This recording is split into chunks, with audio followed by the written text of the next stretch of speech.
People in the church were shocked when Pastor Charles Jenkins passed out in the middle of a powerful lecture on Sunday. He was preaching with all his heart one minute, and then chaos broke out as people rushed to the platform the next. You won't believe how quickly things had changed in that church. His voice had only begun to shake a little at first. He had a better grip on the pulpit, and some people thought it was just how he felt when he wrote the message. He lost his strength, though, and within seconds he fell forward, sending people in the crowd screaming, crying, and running for safety. Later, people who were there said it felt like time had stopped and the moment was not real. One woman said that at first they thought he had passed out, but the fear in the voices around them told them otherwise. Some people yelled and prayed out loud, pleading with God to save their priest. I want to tell you that this Sunday was not like any other. At this very moment, fate took a sudden turn that changed the whole mood of what had begun as a day of worship. Medical professionals inside the church rushed over to check his pulse and try to keep him straight. While ushers tried to calm everyone down, people either ran to call 911 or got down on their knees to pray. Soon after, paramedics rushed into the refuge with a stretcher. A place that used to be full of happy songs is now full of sobs and heavy silence. People stood still, not able to make sense of what they had seen. People in the crowd were crying as they watched Pastor Jenkins be taken out on the stretcher. The choir that had been singing earlier stood still, with some people hiding their faces and others holding hands. The streets outside the church were lit up with flashing lights from ambulances and police cars, and people in the church were praying and holding hands while crying and begging for his life. The fastest thing that had changed was how crazy it was. Soon their preacher, who was strong and full of energy, was being rushed to the intensive care unit, ICU, because he was in very bad shape. Later, the hospital reported that he was still alive, but in a very bad way. He was being closely watched while doctors tried to figure out what had happened. The more information that came out, though, made people ask more questions. This is where things got interesting. Was it being tired? Was it stress? Was there something else going on that caused him to fall that no one was ready to talk about? People were shocked, upset, and eager to know what was going on, and stories started spreading online too quickly for anyone to stop. Inside the hospital, it was tense as doctors worked quickly to stabilize Pastor Jenkins. The first short report the church got was that he was in critical but stable condition. After that, no more information was given, I'll tell you. The situation got even stranger because of the silence. People from his family stayed by his bedside and wouldn't leave him alone for a second. People said that his wife was sad but strong and that she asked for privacy while telling everyone to keep praying.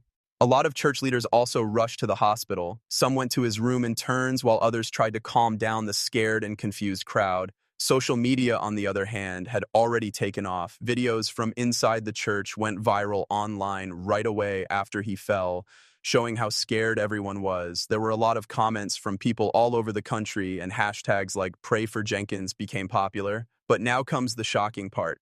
As the prayers and love grew, so did the stories. Some people said it was a secret health problem, while others said it was stress from the politics of the ministry. These people spoke out more because the hospital wasn't being open, and the story quickly became about more than just a health problem. A lot of people were upset about it. How is this story different? It wasn't just about Pastor Jenkins's health, it was also about how hard it is for pastors to do their jobs. People close to Jenkins started to say that he had been working too hard in the weeks before he fell. He had been speaking, traveling, going to meetings, and playing music without getting enough rest. Things went in a strange direction because he allegedly didn't slow down even though he was tired and kept serving. His weakness is often hidden because he doesn't want to let people down.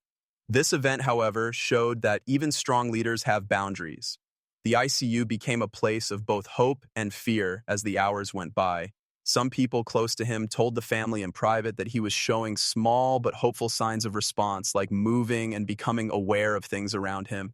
But the doctors said the next 24 hours would be very important. Strangest thing was that outside the hospital walls, the story was getting bigger while his health was being fought for. There were stories in the news, words from gospel artists, and calls or prayers from leaders like Bishop T.D. Jakes and Kirk Franklin. Even though everyone had the same religion, there were still rumors and doubts going around. By the next day, everyone in the church community knew who Pastor Jenkins was. People from all over the country sent their support. Celebrities, gospel artists, and other people who had worked with him wrote sad posts online about him, calling him a brother, a mentor, and a true servant of God.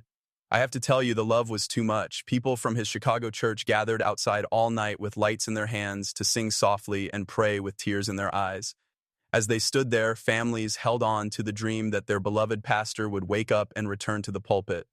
But now comes the shocking part. Not everyone was only thinking about praying. There was a lot of support on social media, but there was also a lot of disagreement. Some people wondered why the church wasn't telling more about his health. Some people thought that his fall was caused by secret physical or emotional problems. Things start to get interesting because the story is no longer just about one man. The stress pastors are under led to a bigger talk. Some people who don't like big churches even said that they expect their leaders to be strong all the time without understanding how bad it is for their health. The most crazy thing was that these arguments caused a rift. A huge group of people stood firm in prayer on one side, refusing to listen to the words of negativity. On the other hand, stories kept going around about how he lived, what he did, and even the church leaders.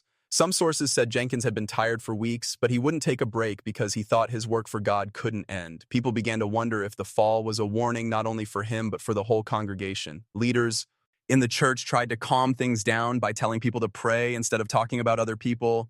Still, the pressure kept going up. Behind closed doors, the church's elders started to have, how is this story different? It wasn't just about his health anymore. Now it was about the ministry he had built's future and whether the church was ready to stand strong without him there all the time. Doctors kept an eye on Pastor Jenkins 24 hours a day while he was in the hospital fighting for his health. Every little bit of progress made things better, but the truth was clear. The trip was not going to be easy. Someone who was there said that he whispered, "Tell the church I love them," when he briefly opened his eyes. Here it is. Everyone who heard it was sad, but it gave people hope that his spirit was still fighting, even though his body was weak. But doctors told him that he would only be able to fully heal if he took a lot of time off from talking to people. But now comes the shocking part. The doctor's words shook the church leaders. People in the church started to talk privately about succession plans, short-term replacements, and how they could keep going if Jenkins was gone for months. Many people thought it was impossible to worship without his strong voice. When he fell, though, everyone had to face a truth they had been avoiding for too long. This is where things get interesting. One man can't handle the work of a whole church by himself. The gospel group stayed together outside of the hospital. Prayer chains kept going. A lot of love was sent across the country through worship events and messages. But the most crazy thing was how much people were arguing about his fall. There were people who thought it was just a health problem and people who thought it was a divine warning telling the church to stop expecting too much from its leaders and start sharing the load. One elder even said, "Maybe God let this happen to show us that even the strongest people need rest." That morning, fate took a turn that no one saw coming, and it changed not only one church, but the whole gospel community. Pastor Charles Jenkins' story was no longer just about him falling down in the back of the church. It became a sign of the secret battles leaders fight, the weight of spiritual duty, and the strength of a community coming together in times of trouble. One thing was clear: his path to healing was still not clear. People outside of Fellowship Church would talk about his fall, which changed the way people think about faith, leadership, and human boundaries.